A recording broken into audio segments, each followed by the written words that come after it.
udak dakarrena, udak daroa. Bai, udak esandek ez urak, udak dakarrena, udak daroa. Horrelakoa da gure gaurko gonbidatua, udarakin batera etortzen da eta udazkenerako badoa. Eta hemen dagoela aprobetxatuz gure platora ekarri dugu kozinatzera. Bai!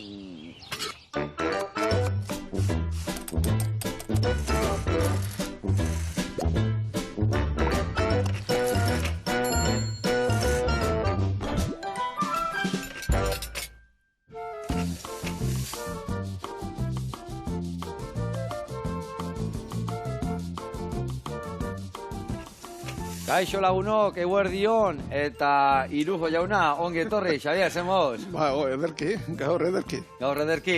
Bueno, Euskal Herria etorri zea udako ondartza guztik ikustea, edo banderatxuak bezala udara etortze zea honea, ezta?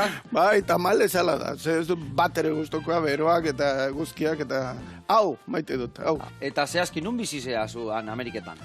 Guretzako ondila data Amerika guztiak. Ondia da eta zabala, bai. 8.000 kilometrotara, kasi 9.000 kilometrotara Renon bizi naiz, bai. Eta badakin Nevada Unibertsitateko Euskal Ikergunean zabiltzala lanian, da beste hainbat gauzetan, bai, ezta? Bai, han egiten dut lan, Renoko Euskal Ikergunean, da gero baita Boiseko Unibertsitatean eta Santa Barbaran ere klaseak ematen ditut, izan behin, eta, bueno, horre biltzen naiz, Far West horretan. Far West horretan, ze horretan zu hemen izatea, etorri zehala, harrapatu zaitugu, eta kontatu zure historiak, eta aldi berian kosinan ibiliko, gazemuz moldatzen zea kosinatzen. Primeran. Primeran, bai, ikusiko zuela una, egingo dugu estik tartar bat, eta gero entxaladia rusa bat, oso udarakua, eta aldi berian asko ikasi, Xabier hemen daota.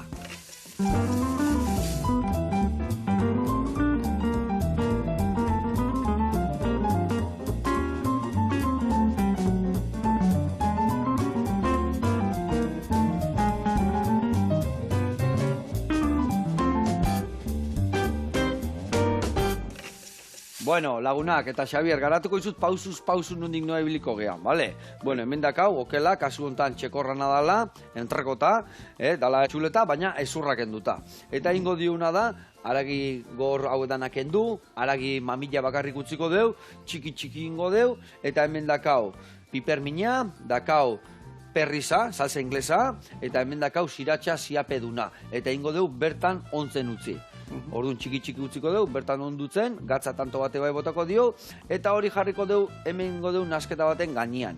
Hemen dakau piperrak dazkau alkaparrak, tipulina, txiki ingo deu dena, eta hori platerran azpin jarriko deu, taktarra jarriko deu, eta gorringotxoa jarriko deu lagungarri bezala. Eta hemen dakau, ogileakin, ingo deu xerra batzuk, tostatuko ditugu sartaian, eta lagungarri jarriko ditugu, tostan gainen jarri osagaiak, eta jana izateko, ados?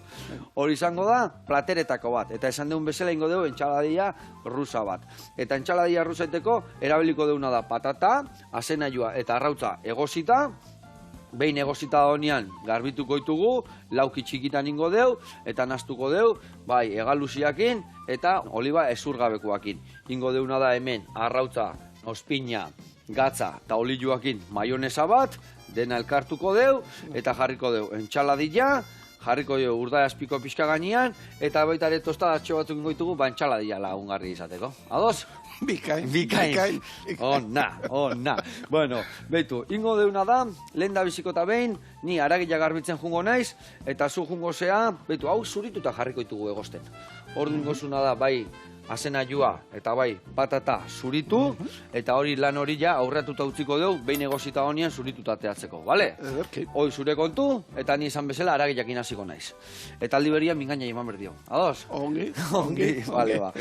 Oso ondo. Bueno, konta iguzu, badakit liburu bat bertsoen arira aurkeztu dezula ja, eta gaur bertan beste liburu bat aurkeztu behar dezula, ezta? Lan, etortzezea honea oporreta ez, lania, etortzezea zule bai, ezta? Bai, oporrakan ez dugu.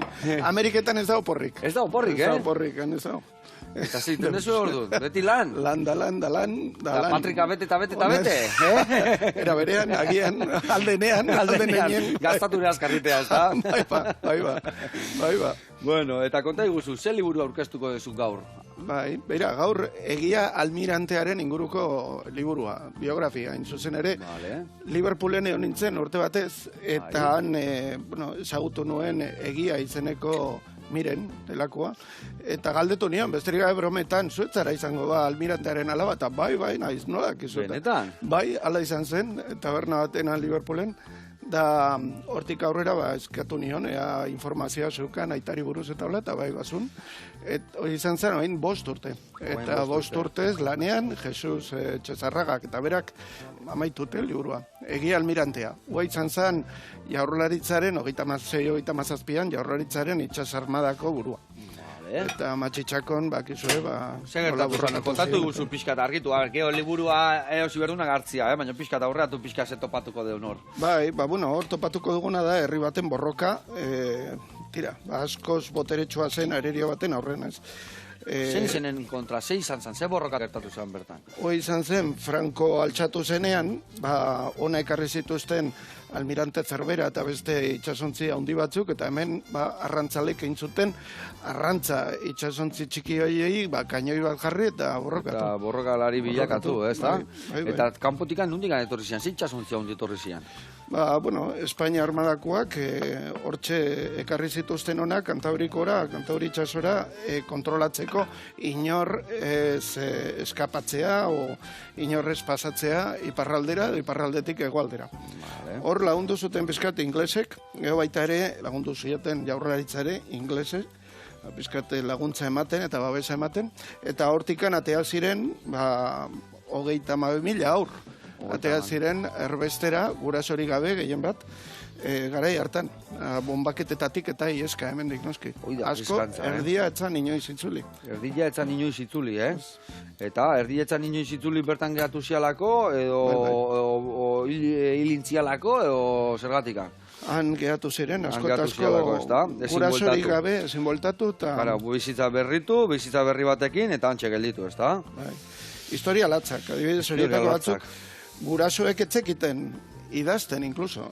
Adibidez, asko eta asko etorri ziren, noski, migrante, bakizu, garai hartan, ezkerraldeko alderdi horretara bizi zirenak, eta horiek espetxera zutituzten, gorriak zielako ez eta beste, elkarrizketatu nuen, ateratako aurrorietako batek kontatuta, aitak etzekien idazten, orduan, berak idatzi barzizkion gutunak anaiak irakurri, aita amari, eta gero haiek diktatu, bueltan.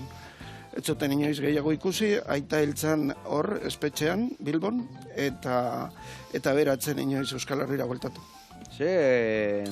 Pasadizu gogorrak, ez da? Bai. Ez dia errexak hauek igual idaztia eta kontuatzia eta jende horrekin notia, ez da? Ez. Aldi berian pasatu ez momentu gogorrak, ez da? Oso. Hau, elkarrizketak oso gogorrak dira. Orduan egia bera baitaren noski erbestera joan zan, Gurs konzentrazio esparruan egon zan, eta Irlandara eskapatu zan, eta hortikan Liverpoolera, eta han ezagutu nuen alaba. Zu ere bai erbestian jaio zinan, ez da? Bai. Antzeko zerbait gertatu zitzaizun, zein izan zan zure egoera edo zure... Aitona espetxean eman zituen 3 urte, eta hortikan gero erbestera, eta erbestean hil bata, ametsaga erbestean hiltzen, Irujo bueltatu zen azken urteak Leizarran emateko, eta aita tama ere erbestean, hortaz ni erbestean jaioa. Eta Franco hil ostean, bueltatu ginen. Eta ordura arte batez, zeatikan etorri eskeo... Bai, noski. Akabo. Bai, espetxea edo kerrago. Azkotan kontatzei zu eta gogorra da, baina barrutik bizitzia nola bizitzen duten guztia? Latza. Bizitza, beti kanpo. Azken 5 gizalditan 6 erbeste aldi jaso dugu etxean. Eta normalizatu iten da hori famili baten barruan? Inoiz ezin da normalizatu hori, ez da? Ez ezin da. Beti da hori mai inguruan, beti erbestea dago hor. Amerika, Filipinak, Suiza, erbeste ezberdinetan, lehenengo karlistadan erbestea Suiza aldera eta Frantzia aldera ere bai, Toulouse inguru horretan, eta gero ja, beste aldi gehienak Ameriketara, orduan Amerika bete dugu, Irujotarrak, badaude, Tierra de Fuegotik hasita Kanadaino badaude. Zenbat famili zeate, famili gehien hauen handakazu, hemen, nola... Nik ustean, Ameriketan gehien. Eta denekin harremana jarraitzen dezu ukitzen, edo zaila izaten da, azkenean oso banatuta gongo zate, ez da? Bai, badugu harremana, baina bai, zaila da, noski, erbestetik kontaktuak mantentzea, eta ez da hemen izatea bezala, noski. Claro. Eta zure osaba Manuel Irujo zan, ez da? Bai, Vale. osaba, aitan osaba. Eta kontatu jendia pixkator kontakizuna zure osabana. Bueno, Nola izan zan. osaba berez hemengoa zan, noski, Lizarrakoa, eta diputatu izan zen Gipuzkoan. Eta gero, gerra hasi zenean, ministro, berak ez zuen inoiz ministro izan nahi, baina ministro izendatu zuten, eta bere lana izan zen jendea salbatzea, bizitzak salbatzea. Ez dakigu zenbat pertsona salbatu zituen espetxetatik. Egin zuen lehenengo gauza izan zen fusilaketak eta eriotza zigorrak etenean utzi, eta esen inor gehiago fusilatu, bera sartu zenetik. Eta hortaz, 10 milaka pertsonak salbatu zituen, espetxetatik ateratzen, presoak elkarturkatuz, eta gero bera noski, erbestean ibili zen. Lehenengo Londresen eta gero Parisen. Eta zuri hau dana, etxian kontatu izue, osabakin itzein dezu hau guztia, zeratik gauza hauek askotan tabuak izaten dira igual familia barruan da, hola, ez da? Bai, ez, gure kasuan ez, euren bizitza zan, ez, eta hartaz bizi izan zuten, garai hartan, Anai Arrebek, espetxean egon zirenak, espetxean egon ez zirenak, erbestean danak, eta gero bai, aita ere erbesteratua, oin gogoratzen dut, nola sartzen ginen, Frankoen azken urte horietan arnegitik gordini baten atzean bazuen eserlekuan kutxa huts bat, eta hor sartzen genuen aita barrun, eta gu hiru anaiak gainean eserita amarekin, eta hegoaldean barna sartzen ginen, erbestean zegoela eta oso, abentura modun ere bizi izan genuen, baina urte latzak bai izan ziren bai. Bera, hemen gertu, amatxiren aitona mutrikuarra zen. Da, bigarren karlista da maitzean, bera, hor bizi izan Deba eta mutriko horten badago tunel bat, eta gainean badago Bustinaga, baserri handi bat. Da, horkoa zen. Da, bigarren karlista da maitzean, bere bila joan ziren, Mikeleteak, txapelgorrik, peseteroak, eta galdetu zuten seme alabei euskara, aita etxean zegoen. Eta haiek noski, pentsatzen ez zutela minek egingo, esan zioten etxean zegoela, sartu ziren aurkitu zuten, eta fusilatu zuten bere emaztea eta 7 seme alaben aurrean, atearen aurrean, etxe horretako atearen parean. Da hortikan bota, noski. Etxeak kendu, lurrak kendu, eta algortara, eta horrela, 5 gizaldi, bata besteren atzetik. Ai, ama, gauza horiek egia esan, entzute dituzu eta gogorrak dira, bizita ez deune ez da jakin, ez da? Ai, ama. Bueno, Xavier, hemen bagoaz txirrik itxarrak. Baina hemen gaude, eta mentzak kontatzeko, eta jendei jakinarazteko segertatu zen, ez da? Euskaraz, gania, onna, Xavier. Bueno, eta zu jantzio zinean Karakasen, ez da? Bai. Nola izan da zure bizimoduan? Bueno, Karakasen aurra nintzen, da ez nuen asko bizi izan. Hor nire bizitza zen aur batena, hoi bai, ikastola zegoen, han ikasi nuen euskaraz. Bizkaieraz, eta gaztelera noski Venezuelakoa, hortaz euskaldun berri naiz hona etortzean, berriz ere ikasi behar izan nuen, bai euskaraz, zein gaztelera zeko bai. Azentuakin etorriko zinan eharrakin, ez da? Piluakin. Bai. Bueno, hementxe, beitu, ez dit tarraiteko, beitu, indeuna da aragi guztia txikitu, ingo deuna da guain, jarri ontzen, hor jarri deun salsa inglesa, pixka pikante pixkat, eta ziapia, ziratxa zan ziapiana. Baka izatea ziapia utzikan, Ziratxa ez izan da, balioko zu. Ingo deuna da, hau, hemen astu, ontzen utzi, eta ingo dituguna bai patatak eta zanaiuak, egostea sartu. Bueno, eta lehen da biziko urratza eman deu, eta jungo gea erreportai bat ikustea. Ondo irutu zaizu? Bikain. Bikain. Nola ez. Eta bueno, badakit, hemen igual ez dala inbeste hidratatutu behar zu bizizean lekuan bezala, baina udaran beruak etortzen dira, izerditan aztegea, egunak luzatzen dira, eta ondo ean behar daura, ez da? Ba ikusiko zu profesional badakau, Amaia deitzen dana, eta erakutsi digu nola ean behar da.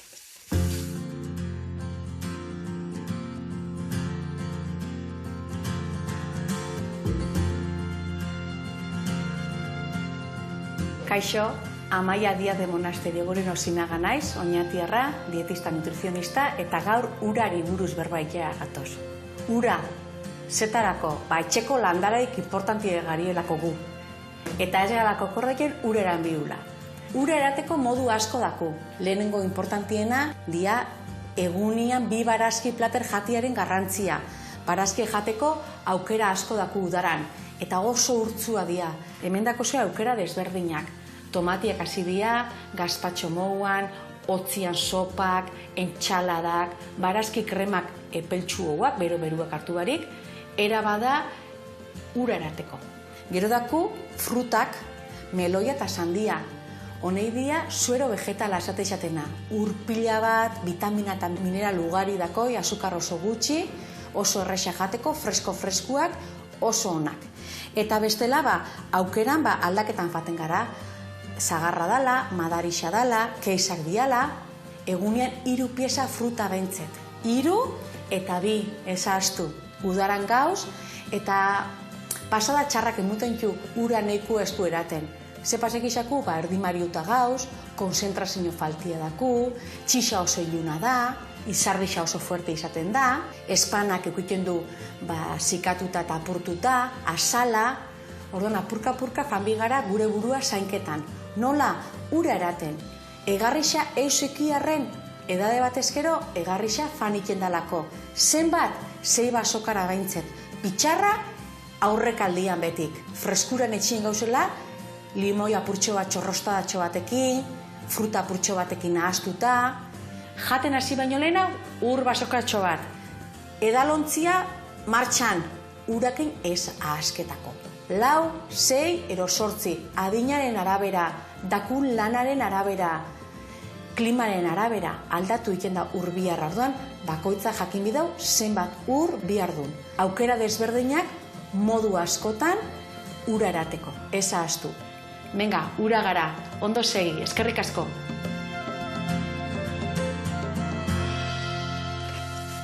Amaia, eskerrik asko zure aholkuengatik eta egia esan ze garrantzitsua dan, ezta? Eta batzutan behandu harrapatzen baigu, eta ja, desiderratauta da balin bazeu, ja, nekia gainien dagazu, eta behandu da, orduan, soberanean, ura eran, eta sasoiko ibili, ezta? Ala bihar da.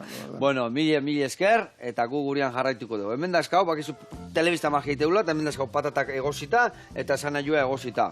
Arrautza egosten jarrikoet, eta entxaladeiak osagaiak, ije da eskau, geho maionesa behar dugu. Hemen, aragila dakau ontzen, eta nik jungo naiz alkaparrak, piperminak eta tipulina, txiki egiten, eta zuenekin jungo zela aukitxuak egiten, bale? Hau jarriko eta egozten, eta ekin ingo dio gula nahi, eta mingainai ebai aldi beria. Bale, iten detena, arrautza nola egozten dezuzuk? Hola, jartzen dut katiluan da zutan. Katiluan, zutan, ura botatzen dio, eta irekiten hasten danetikan, 10 minutuan indada gau. Hola hartzen dio denbora. Bale, jartzen diot horrela. Hor bada mito batzuk esaten diona, ospina botatzen basu, gorringo erdian gelditzen dala, eta nire duda, askar, gugiten deuna da, usko usten deunia dantzan, aurrengo 3 minutuan pixka tarrautzak moitu, gorringo erdian gelditzeko. Baina berdin dago goxua gorringo eskina malin bakare bai, berdin. Bueno, hau esan dakua, martxan jarriko deu, emango izu boltxo bat txikitutakua bertara botatzeko, eta ni bestia txikitzen hasiko naiz. Bueno, konta iguzu, pixkat momentu positibo jarriko ditugu, eta ekarri esun bertso liburu hori nola argitatu esun da zetopatuko deun bertan, nola izan da proiektutxo hau? Bueno, horra hasi ginen, oen ja 7 bat urte, COVID-a baino lehen, hasi ginen bertsolaritzaren inguruko ikerketak ere bideratzen, bultzatzen. Eta lehenengoa, iruditu zitzaigun, gai interesgarria zela emakumezkoaren, euskal emakumezkoaren borroka sozialari buruz hitz egin, bertsolaritza arloan, bertsolaritza mundun. Eta jarri ginen kontaktuan, Jone Miren Hernandez, Maialen Lujanbiorekin, Oianai Guaran eta Miren Artetxekin, da lehenengo kongresu bat, antolatu honan, Elko, Nevadan, Basamortuaren erdin, bakero zinguratuta, hoi da musika countryko nola baita ezeteko hiriburua, Ameriketan, Far West horretan, da horrein genuen, orduan urte horretan, 2018an, gaia izan zen Euskaldunak eta bakeruak. Hartzaiak eta bakeruak. Garai batero, bakizu bakeruak eta obejeroak, edo borregeroak, edo borroka hoiek eta... Eta primera natea zen, oso zongi, eta hortikan, bigarren kongresu bat egin dugu bertso eskolei buruz. Bertso eskola fenomeno izugarria da Euskal Herrian, eta justo ematen du ikustea adibidez finalean, aurreko abenduan, nola alkartu ginen hor milaka pertsona, azkenean literatur lehiaketa bat jarraituz, Hola, 10 orduz. Ze mus ikusten da bertsolaritza Ameriketan? Bueno, Ameriketan jarraitzen da. Jarraitzen da, ez da? Hor baditugu bertsolariak, adin batekoak, baina gazteak ere bai. Da, oain dugu Martin Goikotxea, Wyomingua, berez jatorriz gorritiarra, larraundarra, Julio Soto Nosaba. Da, gero, hori, Joni Crutchet, Alfaro, hau Jesus Goñi, Renon, eta bain dugu Todor Azurtza, boizin, baita ere Venezuelan jaioa, erbesteratutako familiako. Iten dian bertso txapelketak eta hola eta bai, ez da? Bai, eta bertso eskola badago. Eta bertso eskolak bai, ze hona. Noiz sortu zian adidez hemengo bertso eskolak? Bueno, hori, 80. hamarkadan, beti badira, aurrekariak ere bai, baina bai, 80. hamarkadan indar hartu zuen, eta bueno, horrek ireki zizkion ateak, nola baita esateko, alde batetik emakumezkoari, baina baita ere, bueno, plazara hurbiltzerik ez zeukan horri, ez? Bende horri. Zabaldu zuen, bertsolaritza, eta erraztu zuen, jende gehiago, parte hartzeko eta hola, eta gaur egun ikusitu fruituak. Fruitu kulturalak eta bertsolaritzarloa, baina baita ere sozialak, zuk esan duzuna. Hau da, gaur egun ikuste dugu, jende piloa lotuta, nola baita esateko elkarrekin besarkada bat hartzen literatura arloan, ze hoi da azkenean bertsolaritza literatura da. Dudi gabe, eta gainek gure literatura, ez da? Bai. Ona. Gure herriaren lapizkat arima hor dago. Heldu hona, laukitxotan inda berta bota, bale? Hemen gaina eman berdio laban nahi bai, Xabier? Bai, noski. Ondo. Eta nola ikusten da bertsolaritza, nola ikusten dezu? Goraka dijoa, bai, atera maigainea, erditi moztu, laukitxotanin eta berta bota, bale? Zonki, bai. Nola ikusten dezu bertsolaritza, nolaka dijoa, goraka dijoa, beraka, mantentzen nahi da? Nik uste bai, aldatuz, beti ere aldatuz, dinamizatu behar dugu, dana euskal kultura ez da hola harrik oskor bat ezen aldatu behar, hau da, aldatu behar da, garatu behar da, berritu, mende berriari ekartzen dituen erronka guztiei irekita egon behar da beti euskal kultura orokorrean. Eta hor dago, bertsolaritza, pixkat berrazmatzen, etengabean. Hori hona da. Zu bertso salia zeare bai, bertsolak botatzen dituzuzuke bai. Ez ditu botatzen. Jaskatu garnizun botatzeko bat, bai ez izaten bazen arrazen eukan. Bai ez dut. Ez dut botatzen. Bueno, hemen txe, girua. Han faltan botatzen dezu olako girua, hola, gointxe huri jasi zaigula eta, Hau mundua lujua da. Renon, aurreko urtean, oain 2 urte edo, euki genuen 54,7 gradu. 54,7. Ai, ama. Baina hor, arrautzak baja temperatura, niten dia illa, ez da? Temperatura baxuan, eta eguzitan utzita, egozita, illa. Ai, ama, eta nola iten dezu, nola kudeatzen dituzue giro horiek? Bueno, barruan egoten da fresko. Amaia ikaso asko ditene bai, ez da? Ura jondon man bihartzaio, ez da? Ona, hori jasan, ezin dezu eguardiko bero momentu horietan kaleatea illa, ez da? Ezin da ez. Ezin, deshidratatu eta, bueno, okerragoak ere gerta daitezke, bai. Bueno, eta zenba denbora zua, ja, badakitoan jaio sinala esan dezu Karakasen, bai. Eta geho handikan zuzenien estatu batuta eta animan dezu zure bizitza guztia, edo zenba denbora zua, nola izan da zure bilbidia? Bai, bueno, Franco hil arte hor Venezuelan, Franco hil ostean onatorri ginen, bizizan ginen Altzuzan, hor Oteizan herria, Jorge Oteizan herrian. Jorge Oteizak hor antolatu zuen Altzuzako unibertsitatea, eta horko ikasle izan ginen, 7 urtez, Felix Ortegarekin, Felix Ortega marrazkilariarekin, eta Oteizakin. Da, gero ja, Ameriketara nintzen, da... Nolatan juntzinan, berrio zenukan gogoa, oso ikastegatik, edo zergatik bueltatu zinen area? Hori, inbeste gizaldi erbesteratu ostean, ikuste inertzia, inertzia izan zen. Eta, bai, ara Boizira nintzen lehenago, hane nintzen urte batez, da gero Boizitik Renora, eta Renon ja, kasiko 20 urte manditut, 19 bat urte. Ona. Eta zenba gauza ikasi dituzu? Hainbeste gauza dazkazu, ez dakit nola eman dizun denbora hainbeste gauza ikasteko. Goaindik jarraitzen dezu ikasten edo zer? Bai. Ez da gelditzen, ez da? Hainbeste gauza bukitzeko ez da gelditu behar, ez da? Ez da gelditu behar. Ez da, 24 urtein, estudia bukauta lanien hasi, ez du balio, zu bezain beste ikasketa bukitzeko, ez da? Ez ba ez. Da, horra gauza asko ikasi ditu, baina lehenengo ikasgaietako bat da, natiboekin asko ibiltzen naiz, natibo amerikarrekin, hango numuekin, euren hizkuntzari naiz ikasten da horietako batek esan zidan, hemen basamortu honetan, muitzen den guztiak zistatu egiten du, eta muitzen ez duenak pikatzen du. Bai, Gizakiak barna. Vale, onda. esan zidan. Orduan danakin kontuz. Bai. Danakin kontuz. Hoxe. Vale, holi listo, bota bertara. Bai. Oso ondo. Vale. Eta guain abasuna da, arrautzare bai botako deu, baino berandu xeago. Vale, oli batxukuntzen jungo gea. Bueno, eta genozidioetan katedraduna zea. Ezta? Bai. Hori de lana hundi, asko investigatu beharko duzu, ezta?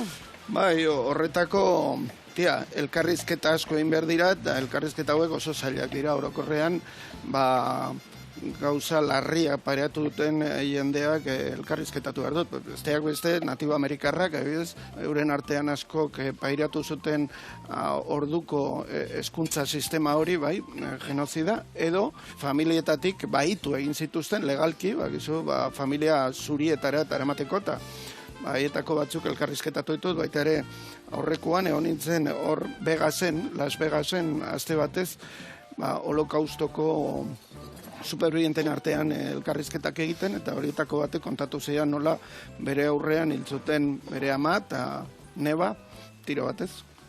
Eta nola odolak zikindu zuen, eta oso saminak dira orokorrean guzti hauek oso baina oso, ezta? Zer esanik ez hemen baita ere espetxetan eta egondakoak Euskal Herrian 36-37 erbestean, o gudariak izandakoak ere elkarrizketatu nituen zenbaitzuk.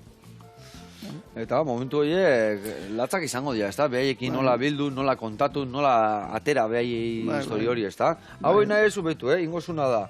Hola, hiru puxketetan hola, aritok bezala ingoituzu, eta ere bai bertara bota, bale? Derki. Venga, hoi zure kontu. Eta, zein izan da adibidez, hola, histori hori gelditu intzaizu adibidez markatuta esan desuna, ezta? Juntzala bertara, eta amak hiltzuela, nola gertatu zen hori, zein zioen? Ura, bera mutikoa zen, txikia, da familia bost seme alaba ziren, bai?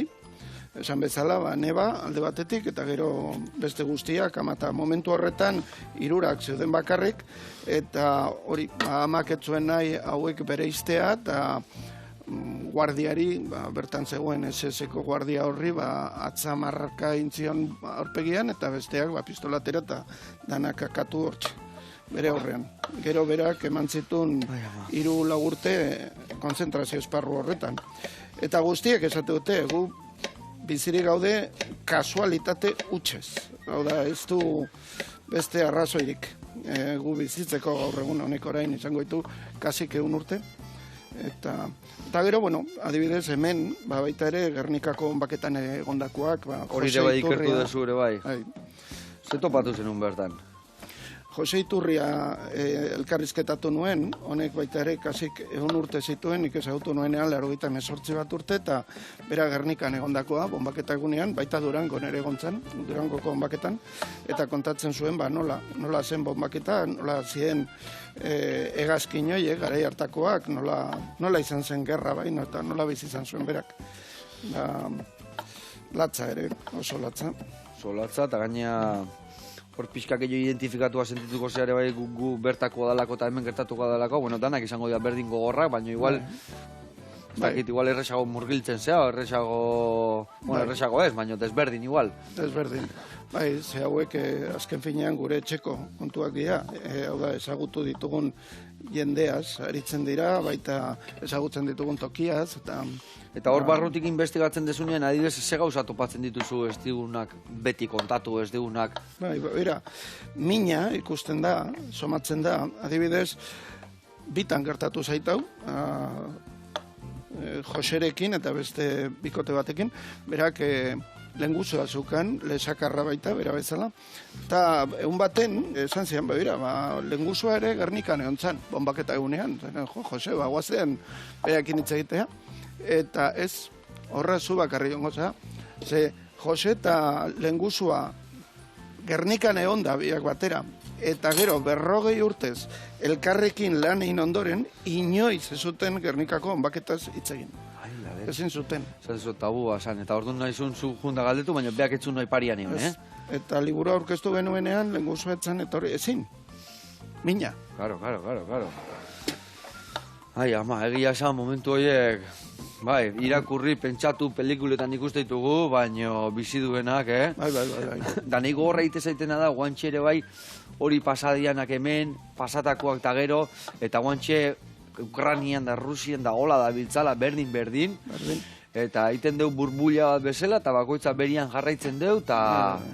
Bai, berdin. Sudanen, oain, Myanmar edo ditzen den, toki horretan, lehen garai bateko Burman, munduko toki askotan gertatzen ari dira gauza hauek, hizkuntza asko debekatuta jarraitzen dute egoten. Hau da, askotan genozidioz eta pentsatzen dugu genozidioa dela jende asko hiltzea, edo milaka pertsona hiltzea, eta ez da hori.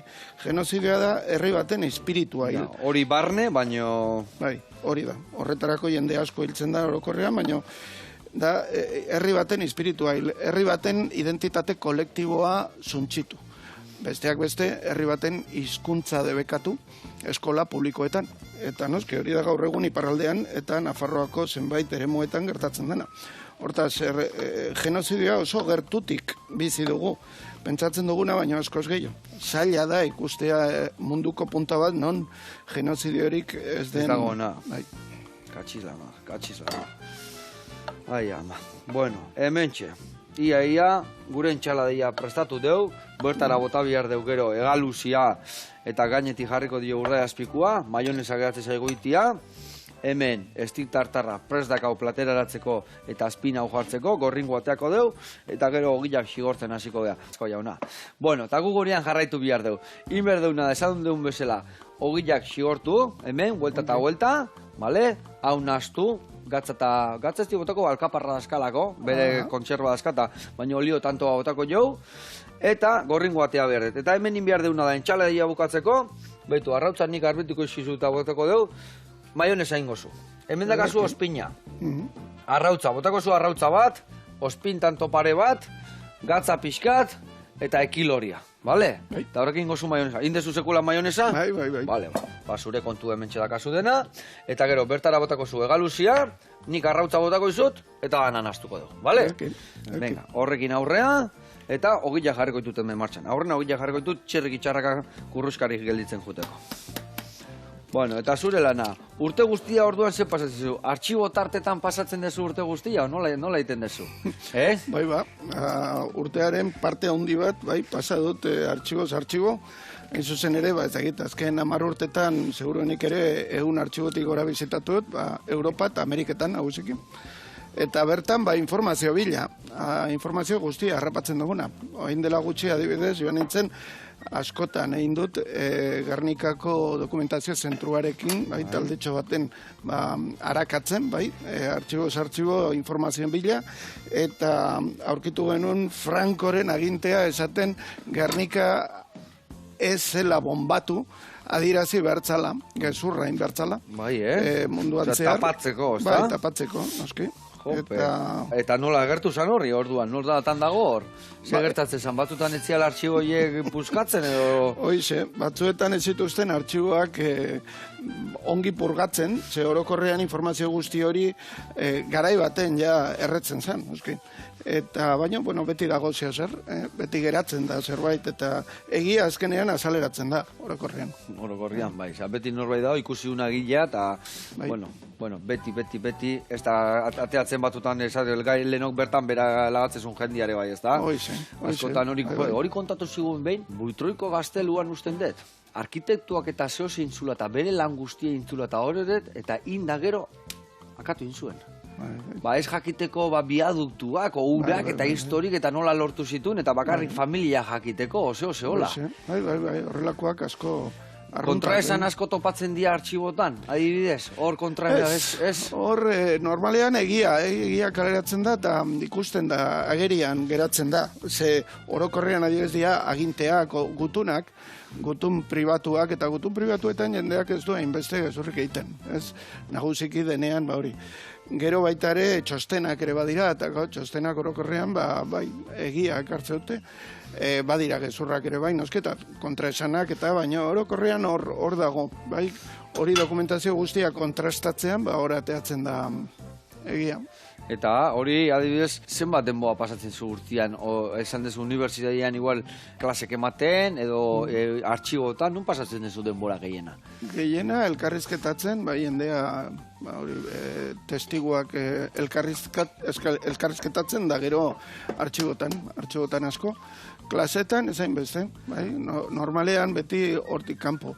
Eta artxiboak esaten ditugunean, baita ere artxibo pribatuak dira batzuetan, da gero baita ere induzketetan, askotan induzketa arkeologikoetan eta bar, bai, horretan ere ibiltzen naiz.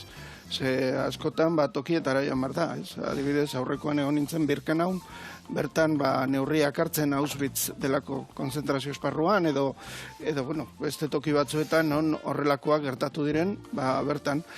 Venezuelan egon nintzen Radio Euskadi irratia egontzen tokian, bertan antenak zeuden tokian bizitatzen, tokian olakoa zen eta ikusten da, bai, mundu osoan zehar, tokiz toki. Zein da artxiborik garrantzitsuena bilatu ezula eta esan dezula?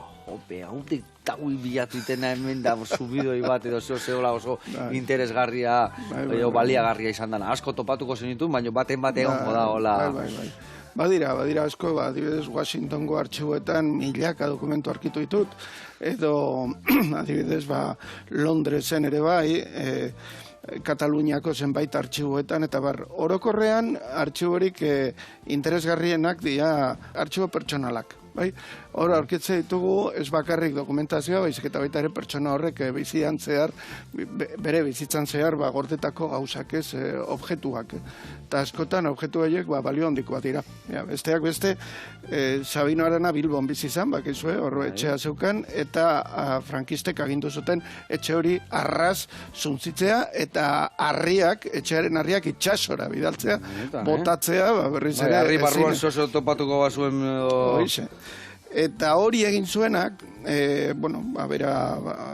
euskaltzalea zan da, tokatu zitzaionari, bai, etxea zuntzitu, eta aurkitu zuen Sabinoren gela baten, horma faltsu baten, Daniel Irujok bere defentsa egin zuenean egindako diskurtsoa, jatorrizkoa, bai, eskuizkribua.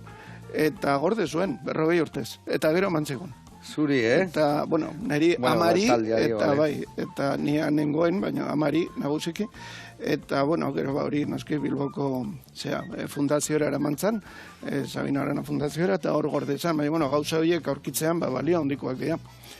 Eta gero, gauza pertsonalak asko jantzten dute, hor dago emozioa, historiaren emozioa. Eta gero esan dezuna, elkarrizketa horiek pertsonalki iten dituzunak horiek ere oso baliagarri iruditzen zaizkizu, ezta? Pertsonakin egon, da bere bizipena kontatu, eta aurrez aurrekuan, ezta? Aurrez aurrekuak, eta horiek dira oso latzak, batzuk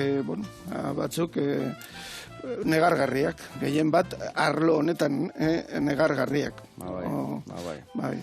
Bueno, eman birrendu horrei, eman egurra horrei, naztuko dugu eudena, arrautza mendakau, botako dugu egaluzia,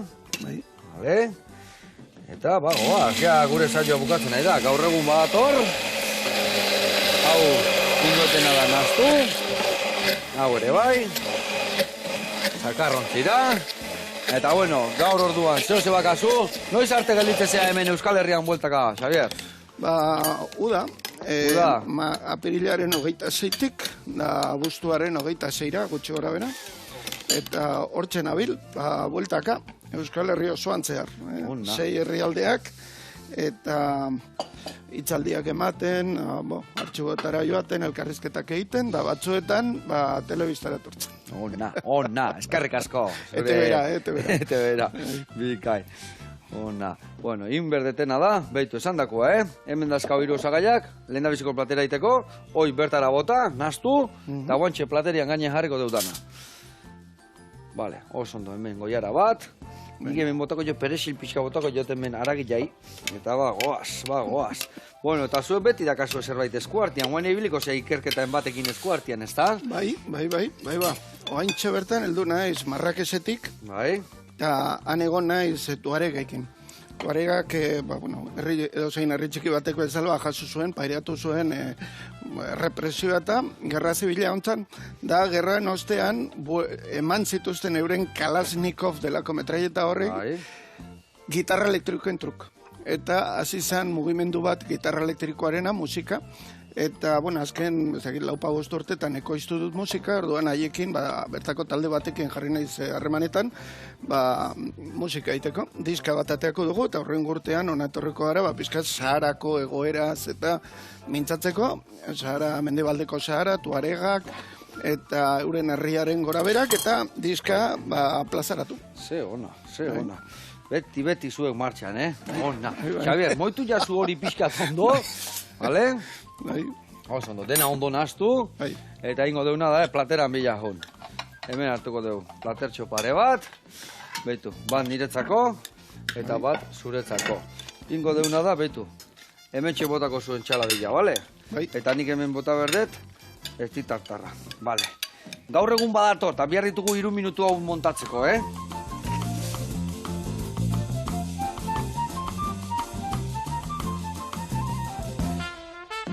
Bueno, hemen txeakau estik tartarra, eta hemen entxaladilla.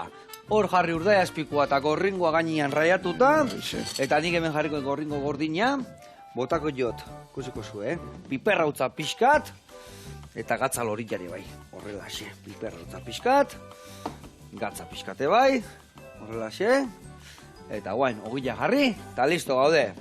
Bueno, Xavier, jarraitu etortzen Euskarra Herrira, Jarraitu etortzen honea, goxatzen gure ingurukin, bueno, eta zure ingurukin, eta guk hemen jarraituko dugu, sukaldatzen, zer dute zaizu? Bikaina ideia. Bikaina ideia, ez da? Berra. Venga, apetituakin etorri, Vale? Hemen entxaladilla, hemen estik tartarra, eta ohore bat, hemen izatia, placer bait, eta jarraitu hor, guri erakusteko histori guztik, ados? Bai, noski, eta jarraitu. Agur, lagunak, bihar arte.